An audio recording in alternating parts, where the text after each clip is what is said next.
Hi there, good afternoon. This is Corsica, a French island in the Mediterranean Sea, actually the Ligurian Sea, part of the Mediterranean. France is straight north, Italy is to the east, the Italian island of Sardinia is due south, Spain would be west. I am staying in the little town of Calvi. Tomorrow I will be leaving and going to explore more of the island, but for the afternoon I decided to head out and go for a random wander.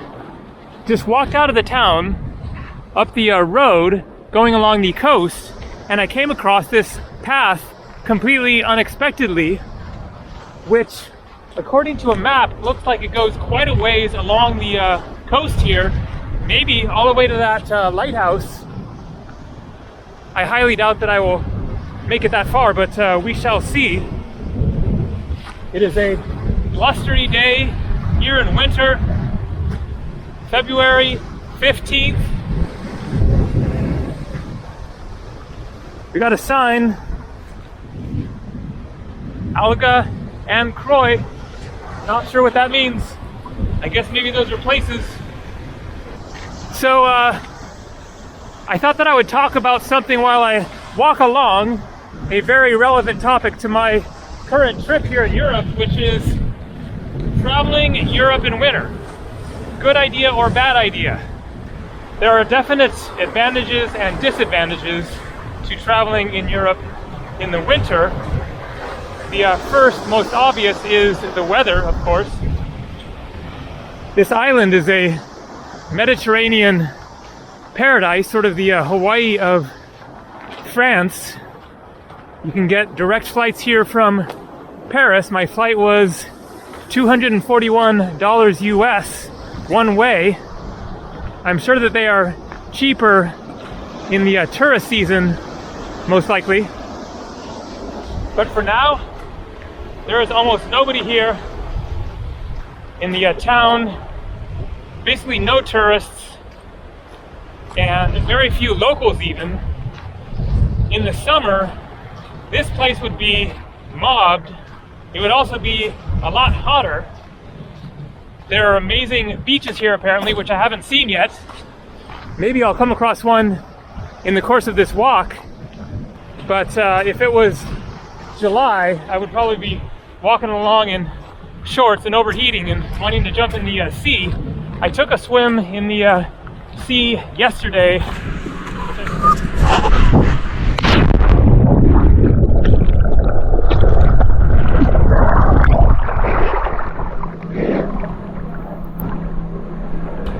Which I showed at the beginning of the last video at the harbor. Just jumped in off of a pier. I hadn't gone in the water yet. I hadn't even tested it. I just set up the cameras and then jumped. It was freaking cold. So these signs, I guess, indicate the trail. A offshoot going off there for some reason. Keep on going this way. So it was a very, very quick swim. But of course in the summer, it will be warmer outside and in the water. So you're going to have a very different experience being here at this time of year, of course. So don't come to the Mediterranean in winter expecting sun tanning beach weather, because it is winter. It is a mild winter in this part of Europe, but it is still cold, windy, can be rainy. It was raining pretty hard last night, but still there are good reasons to come here at this time, as long as you are prepared for it and prepared to do other things other than lying around on a beach, which is fine with me.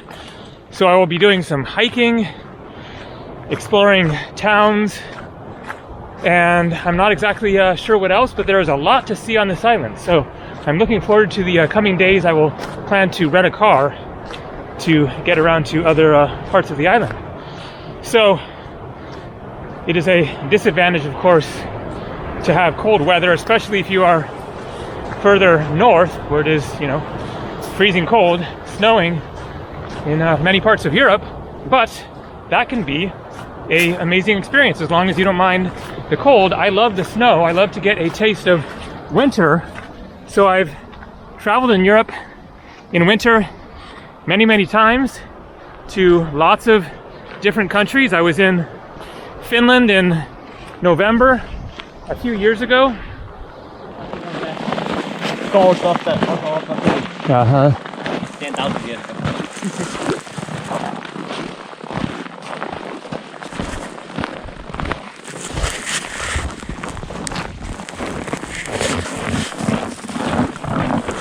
And that was a really incredible experience, going all the way to the Arctic Circle, and it was in the middle of a snowstorm for several days, so there was lots of snow on the ground. I had long underwear and jacket and all that kind of stuff, and absolutely loved it. So another of the advantages is less people. As I mentioned, the town here is dead quiet. Now, you could call it too quiet when you feel like you're walking around a ghost town. It isn't completely ideal. A lot of things are closed, and so it isn't necessarily exactly what you want, but at least it's better than complete tourist mayhem chaos of throngs of tourists in the town and on the beaches and everything. And so you have the place to yourself. I was on Mykonos Island, Greece in winter. I think same time of year in February. I had the main town to myself, like just a few people around, because it is mostly a tourist town. Not many locals actually live in the main town there. And so wandering around the streets of Mykonos, which is normally just, you know, crowds and crowds of people all packed into those lanes, and yet nobody there, just wandering around. And then of course, another big advantage is the prices are much lower. So where I'm staying currently, in the town of Calvi there, nice hotel, it is $64 per night.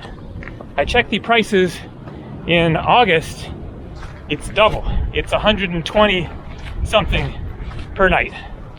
So cheaper prices on hotels, rental cars should be cheaper, and various other things. All right, I'm going to hike for a bit and then see where this trail goes, what else I come across, and then pick up the video in a little while.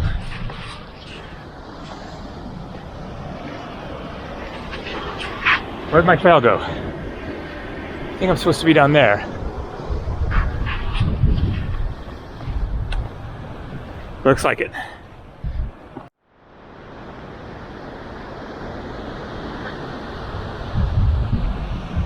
Things are definitely getting interesting with some strange rock formations here. I kind of lost the trail, I think just because it goes across these rocks, and so they couldn't, of course, you know, dig any trail. So I think it's just kind of get over this stuff.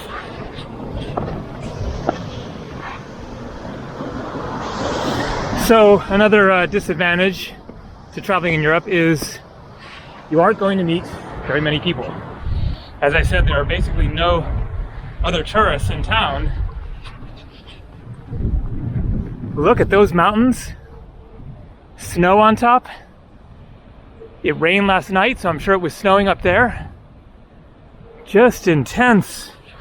Never would have thought there would be this high of peaks on a Mediterranean island. I mean, those are just really dramatic. It looks almost like the Alps or something. I'm not sure what the highest elevation on the island is, so I'm back on the trail here. But I will put a note in the video here showing the highest peak. And so, especially if you're traveling solo, then you're really going to be on your own, even if you stay in hostels, then probably won't be many people there. But of course, it really depends on where you are. In Paris, I flew from Paris here 2 days ago, then it was still pretty busy. But the less popular places will be very quiet, and another disadvantage that goes along with that is the transportation situation will be much more scarce. For example, that time that I was on Mykonos Island, I wanted to go to Delos, the tiny island nearby, which has ruins of an ancient city there that I've wanted to see for years and never made it there. But at that time when I was there, then the ferries weren't running at all, so you could not go there. So there will be limited transportation, limited attractions.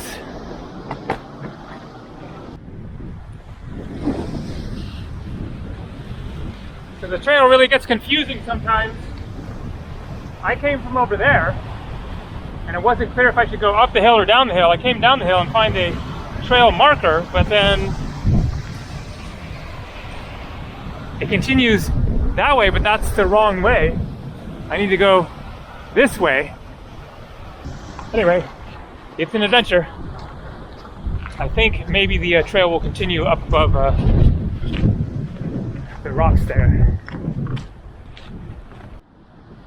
So out there you can see the little bay with the orange boat on it where I was before.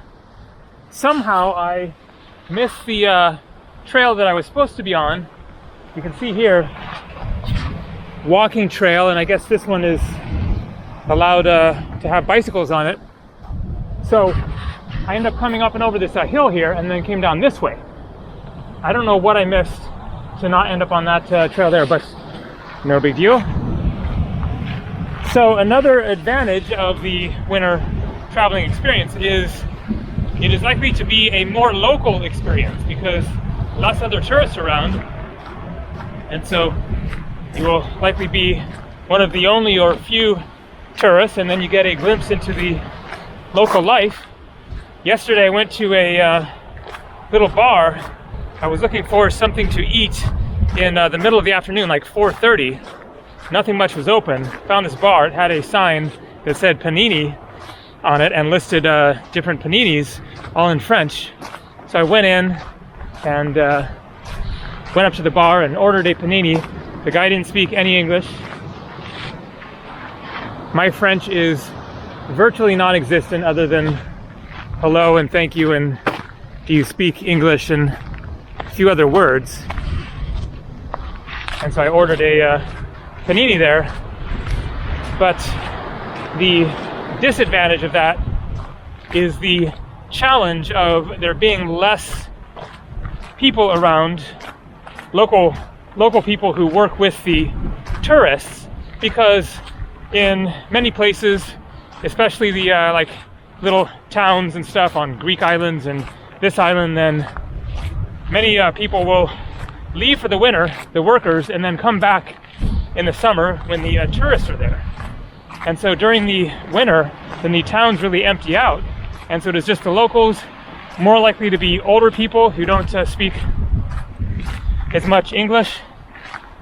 And then in the summer, then the workers will come back who will be more likely to speak English because they are prepared for not just French tourists, but international tourists. Even if they are European tourists, then if they aren't from France, if they're from Sweden or England or Romania or, many other countries even within Europe, then those people most likely won't speak French. And so they will be relying on speaking English with the people here in order to be able to enjoy their vacation. Okay, got another junction. So the bicycle path continuing there, and then the hiking path here.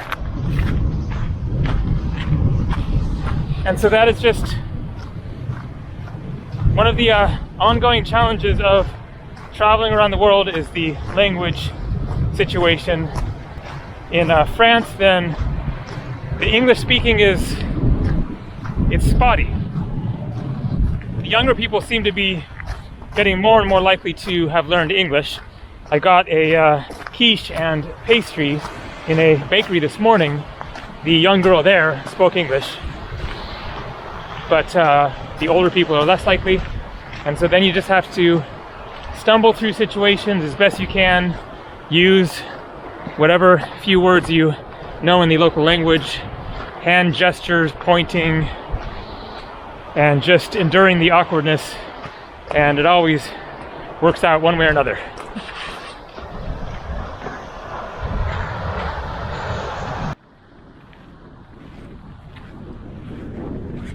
I'm getting closer to the lighthouse than I expected, quicker than I thought it would take.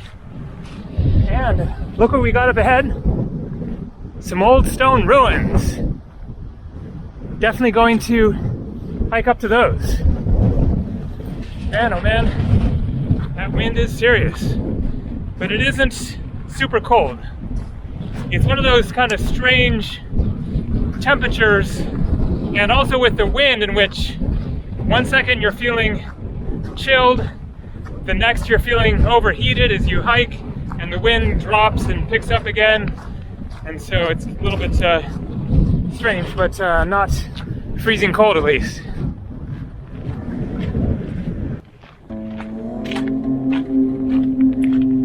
Man, oh man, this beach has a seaweed problem. Look at that. You can see the stark line where it ends in the water, and then it's nice and clear, it looks like.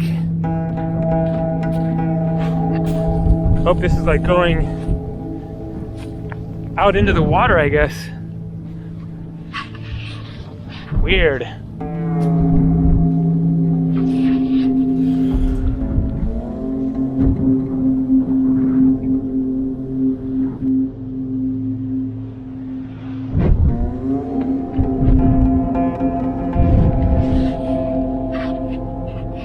Strange statue. Obviously a face, but what exactly is it representing? Kind of surrealist art.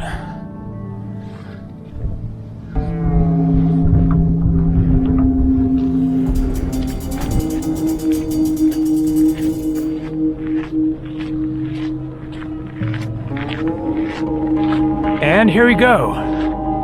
What era is this from? Some nice looking arches.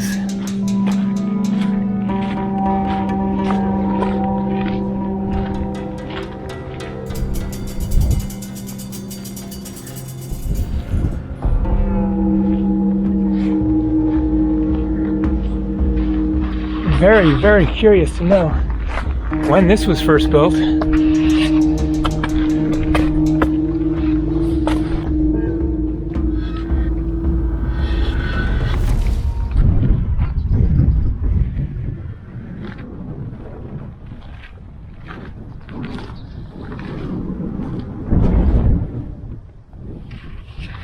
Must be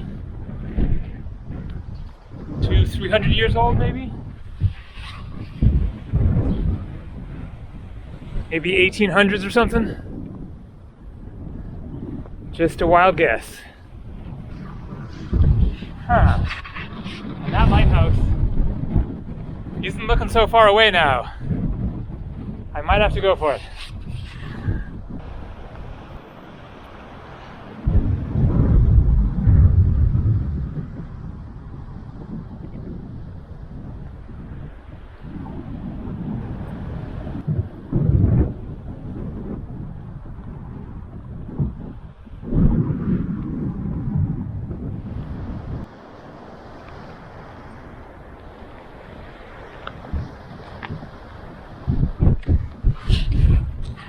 Getting closer to that lighthouse. However, I've decided not to hike to it.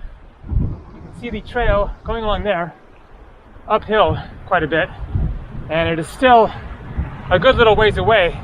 It looks quite close, but probably another mile or so, and I still have to walk back.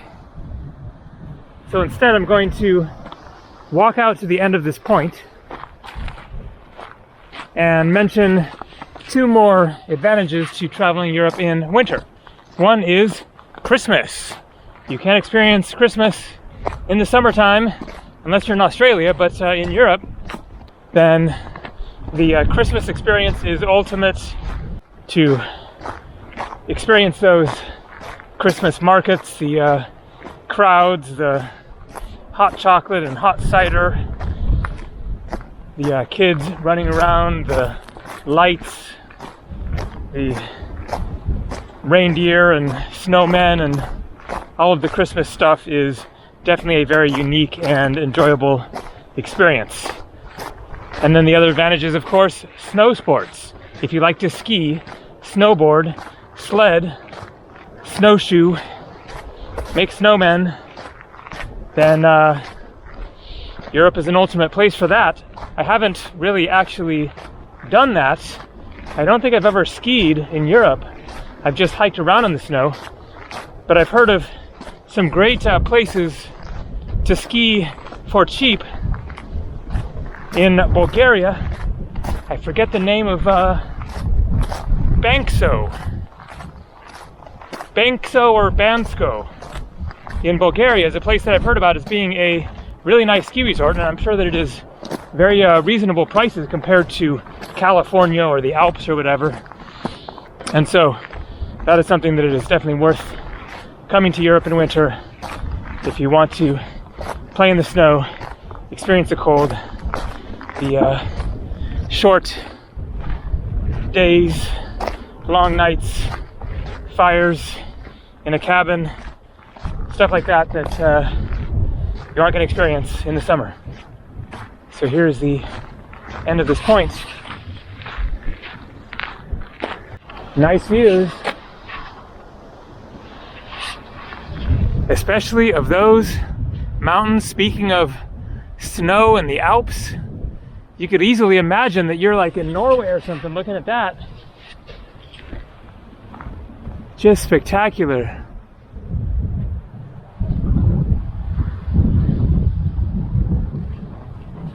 Okay, one last thing I gotta do. You can see where I started. That is the citadel of Calvi.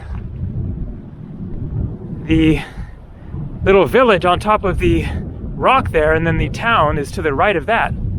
I'm curious how far it is. Going to check the phone and see if it will tell me how far I just walked. So 5 kilometers or 3 miles one way, and so that means a 6 mile or 10 kilometer round trip hike today. So not bad. Great day for it. Not too hot, not too cold. So tomorrow I will be leaving Calvi here, heading for Bastia, the second largest city on the island of Corsica. Not sure how yet, by rental car, or there is a train that goes at least part way, and then maybe bus. We'll see in the morning. So lots more to come from Corsica. See ya.